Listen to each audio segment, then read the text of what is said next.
Franck Lemonnier, bonjour. Vous êtes directeur du développement et des stages à l'ISRP et également psychomotricien de métier. Est-ce qu'on peut revenir rapidement sur le métier de psychomotricien? Qu'est-ce que c'est? Alors donc le métier de psychomotricien, c'est un métier qui s'exerce auprès d'enfants, d'adultes, de jeunes, adolescents ou de personnes âgées.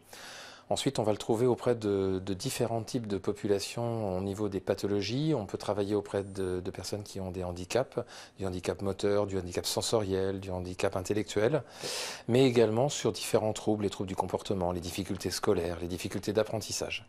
On a une palette qui est extrêmement variée et qu'il est impossible de développer en 3 mots. C'est un exercice qui se fait d'un point de vue extrêmement ludique. On va travailler avec nos patients, on va les amener à avoir des capacités qui soient en rapport avec leurs possibilités, c'est-à-dire l'émotionnel, l'affectif, mais également les éléments qui sont de l'ordre du moteur. On va travailler par exemple avec des enfants qui peuvent être dyspraxiques, qui ont des problèmes de construction du geste.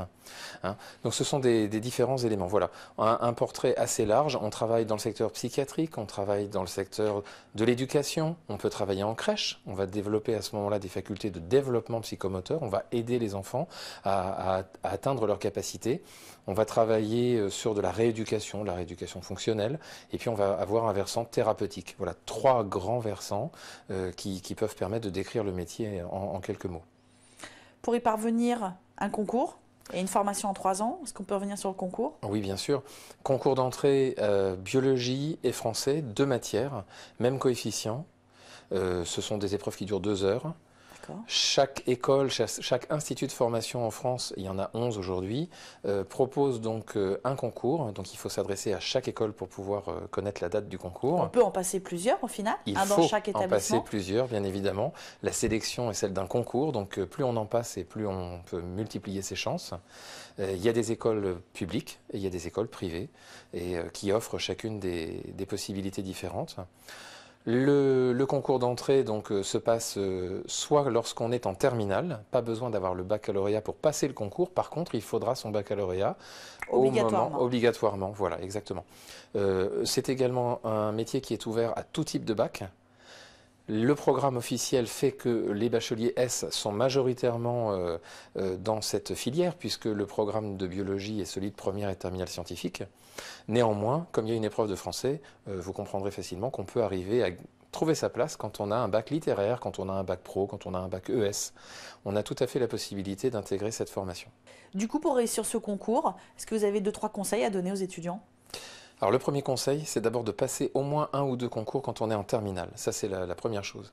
Juste pour voir en fait de quoi il s'agit. Exactement, pour voir, pour s'entraîner, pour avoir déjà évacué le stress de l'inconnu, de ce concours qui est un peu particulier.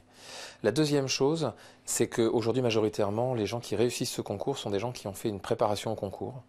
Donc il faut aller voir ce que proposent les différentes préparations qui peuvent vous accompagner.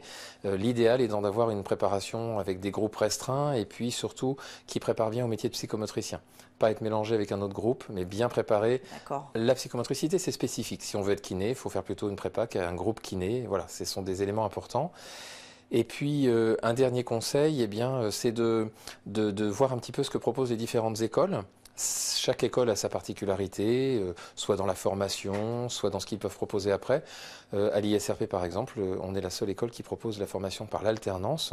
Donc aujourd'hui, c'est aussi un mode d'apprentissage qui est tout à fait intéressant et qui permet aux étudiants de pouvoir cumuler une formation et une grande pratique professionnelle dès la 2e année pour ce qui est de la psychomotricité.